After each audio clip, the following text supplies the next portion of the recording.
people are somewhat walking around in a daze. Oh, so many course. things are happening. They don't know where to turn. Absolutely. And I think that many of them, they don't really feel very happy with what they're receiving in church when they do go to church. You know, they feel something is wrong. It's because something is wrong. It's not true. The things which we have been told are not true. You can prove this in any good library. All one has to do is do something you've never done before. Go to a library and spend all day reading theology, and you will find the world has known for thousands of years that these stories are nothing more than stories. Now, as a matter of fact, Rita, the Bible is called the greatest story ever told. The greatest story, not the greatest collection of facts, not the most paramount document on earth, the greatest story ever told. It's a story. One must know how to read the symbols and the emblems and the terms.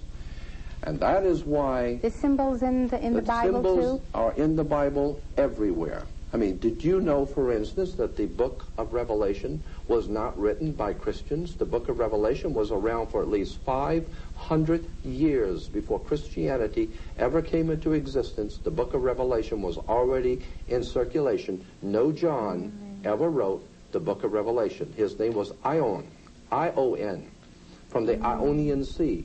And when in Latin, when you change I's to J, it becomes J-O-N. But in the English, it becomes J-O-H-N. So today we're told that John wrote the book of Revelation. No such John ever wrote the book of Revelation. It was written 500 years before Christ was ever born. Oh, this is just, you know, it's earth-shaking. Wait till the real truth comes out about religion and politics in America, and you're going to see the earth shake. Are you ready for the tomatoes? Are you ready to duck? I've already gotten it many times. Okay. Now, in the book your church doesn't want you to read, you have an article, Astrotheology. Yes. Right? And I co-edited the book with Tim Leadham. He was our editor. Tim Leadham is the editor of the book, and I helped him co-edit it. But I also did a chapter on astrotheology. Astrotheology, and I wanted to say also Steve Allen. Yeah. Also wrote. Steve Allen is a very brilliant too. writer, and he is a part of our book. Now, you have now we opened up the show with Thomas Paine, discussion by him, but you must like Thomas Paine because you also have him on here. Absolutely incredible man. Okay, he wrote, the Christian religion is a parody on the worship of the sun, in which they put a man whom they call Christ in the place of the sun and pay him the same adoration which was originally paid to the sun. Why did you select Thomas Paine, and tell me more about this astrotheology? Well, because that is a classic comment about astrotheology. Astrotheology is the basis for all religion in the world, period. What does astro mean? Theology.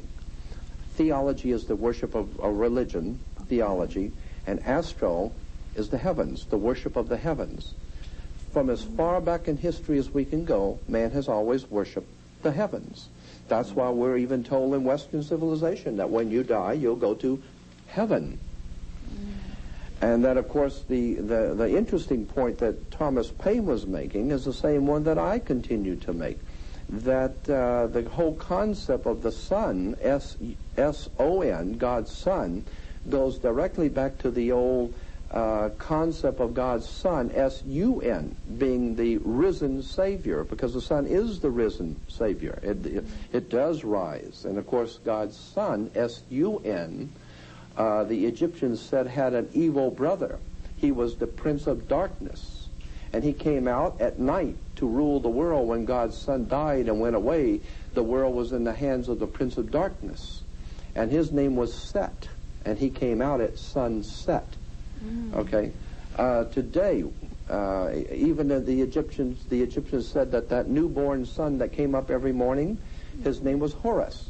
And they would come out in the temples of Karnak and the temple at Thebes and Heliopolis, Egypt, when the sun would come up in the morning, as they still do in the Islamic faith, they would meet in the morning to greet the coming of the new sun. We do it in Easter. We have Easter sunrise services. Yes. Horizon. Horus Rising. That's where we get the word horizon. I'm saying that there are 15 major religions in the world before Christianity that have taught the same thing.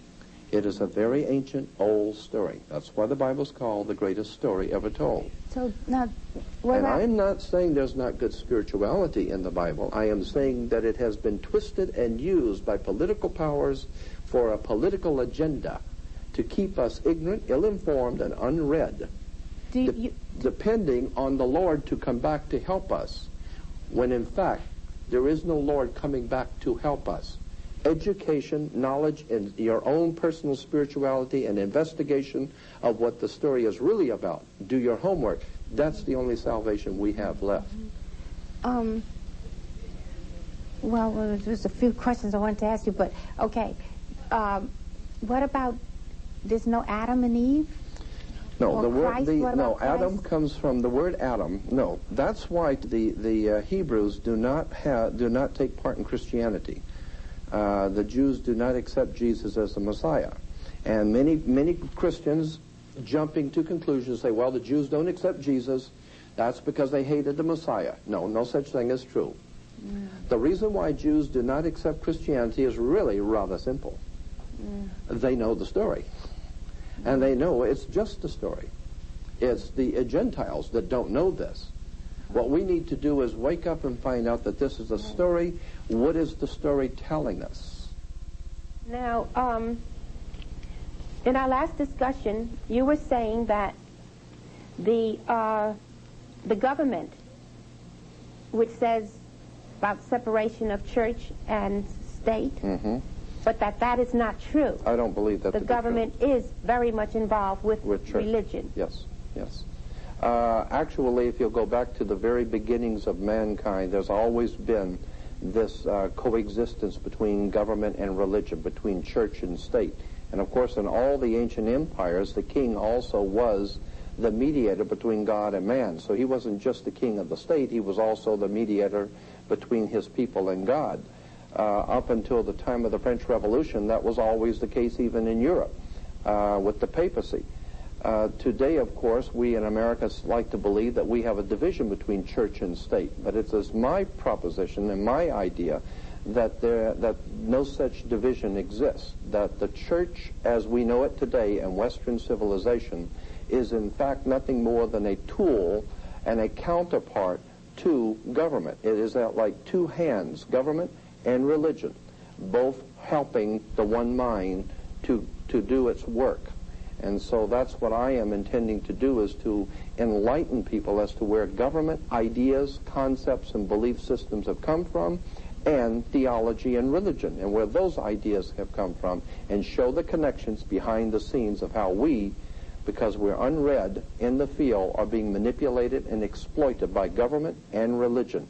And I think it's an idea whose time has come. And you asked me before what kind of a reception I get. I get a very powerful, positive response. When I was in New York, on ABC New York, with Bob Grant, I was supposed to do a half-hour interview. I ended up doing a 2-hour interview. The response was overwhelmingly positive.